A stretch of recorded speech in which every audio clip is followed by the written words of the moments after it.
Welcome, everyone, and thank you for joining us today. My name is Tara McBride, Chief Marketing Officer at Prime Capital Financial. Investors continue to white-knuckle it when opening their portfolio statements, me included, and with nearly 60% of Americans invested in the stock market, either directly or through retirement accounts, the gamble that is being taken with the administration's sweeping tariff policy has put a lot at stake for all of us. Before we get started, I'd like to share that we have a free resource available for you to download. You can scan the QR code on the screen or click the link in our show notes, so make sure you grab that as a supplement to this conversation. I'm once again joined by two of my brilliant colleagues from the investment team at Prime Capital Financial, also known as my favorite market whisperers, Clayton Allison, Portfolio Manager, and Will McGough, Deputy Chief Investment Officer. Buckle up, let's get to it. Clayton, what has changed over the past week? First off, high praise there, Tara, for market whisperer. I don't know if I'd raise the bar nearly that high, but long story short, a lot has changed. So we've seen the NASDAQ enter into bear market territory. The S&P is not far behind it. And obviously we've all the new tariff news. The administration just came out, levied new tariffs on top of China, bringing that total levy rate to 104% now. I mean, it was already at the 80s, but now it's up to over 100%. And that's not even talking about the major labor market data that we had come in on Friday. Now, non-farm payrolls did come in above expectations, but we started to see a slight tick up in unemployment. So, to summarize, a lot's been going on, a lot's going to continue going on. No kidding. All right, Will, considering the Federal Reserve's current stance on interest rates and escalating trade tensions, how might monetary policy evolve? What implications could this have for equity markets and investment decisions? And can we draw any similarities to past bear markets? Thanks, Tara and Clayton, and everybody for listening in. News is moving really quick right now, and this has happened a few times in the last 25 years with the dot-com bust, global financial crisis, and COVID crash. So you gotta call it 2000, 2008, and 2020. And so unlike those periods, the Fed doesn't really have room to respond right now. They came in aggressively after global financial crisis. Ben Bernanke basically saved the world with quantitative easing. Zero interest rate policy prevailed for the better part of the last 15 years. But what's happening right now that's different is inflation is a concern, and Treasury issuance is going to be a concern over the next, call it, year, with about $8 trillion of U.S. debt rolling in the next 12 months. So the bond market's just as much of a concern as the equity markets are right now. And the Fed's kind of boxed into a corner on the sideline watching it to see what's going on. So that's obviously what's different. The best analog actually may be 2018. That was a policy-induced correction, and it was deep and global. But what we need right now is a coordinated response across the administration and the Federal Reserve and ideally Congress too. So these policy shocks have adverse market reactions, and there are similarities, but this one's definitely a little bit different. All right, Clayton, what's going on with tariffs and what are the risks going forward? Yeah, so what's going on with tariffs is probably the main one that just came out literally this morning, was that China retaliated back at the United States, raising all U.S. imports into China up to 84%. And on top of that, they've started adding some U.S. firms to their export list. I couldn't now find those exact firms of which they're putting those restrictions on.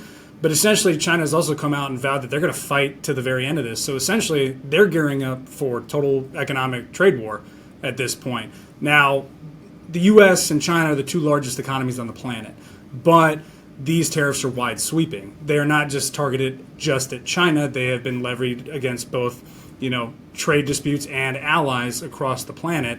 Now, we have seen some development on the negotiation front. We're starting to see more and more countries come to the table. The administration has come out and said that they're getting pretty much phone calls off the hook for countries wanting to renegotiate these tariff rates. We've seen Japan and South Korea start sending delegations here stateside. But one major kind of hang-up that a lot of these countries are starting to express frustration-wise is the lack of response to the calls for meetings and negotiations.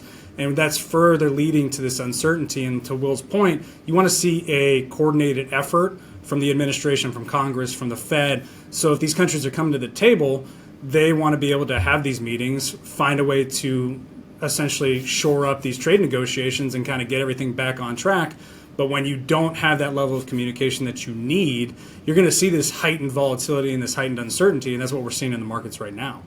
Yeah, I can just say as an individual, when I hear that there's the potential of negotiation, it gives me a sense of a little more calm. So it makes sense that having more collaboration and communication is essential. Will, with the S&P 500 and Dow Jones experiencing significant declines and entering correction territory, as we've mentioned, and the NASDAQ now entering a bear market, what strategies would you recommend for investors to mitigate risk and protect their portfolios during this period of heightened uncertainty? That's actually a great question that I wish I could answer, but it would probably be 15,000 different answers because there's 15,000 clients would have different scenarios, which is where the value of a financial advisor comes into play. So they can work with you, obviously, to tailor your risk and time horizon to get the most suitable portfolio for you. But the short answer across no matter what type of strategy you have going forward is just to expect more volatility. We're in a highly volatile market environment. We were talking about this earlier this year, that to expect a little bit more volatility than usual. The best case going forward is that the Fed steps in. We've talked about them being sidelined, boxed in. But at some point, I would think that the Fed is going to start to help out with an emergency cut. Get more clarity on the tariff negotiations would certainly help out and the market stabilize. We've got solid earnings underneath the fundamentals of the S&P 500. So whether or not those get dinged going forward is to be seen. But we've also been very, very bullish on the AI trend. We think we're in the early innings. So that trade or strategy of being invested in the Mag 7 looks more attractive now than it did at any point last year. But we also have to caution the best cases with the worst cases, that this thing could spike into more escalation between the US and China. Treasury could have issues with issuance, with rates spiking. Credit is, investment grade bonds could start to break. But ultimately, that's where all market participants just need more confidence so that there is clarity so you can know where the risks lie and how to position going forward. So work through it with your financial advisor, and we're here to support y'all however is needed.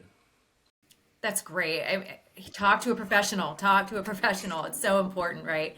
So as we wrap up today, I want to share some quick facts about the history of the markets that I was reading about when I was prepping for today's call, and I found pretty interesting. So over the last decade, the NASDAQ has experienced 6 corrections, 4 of which turned into bear markets.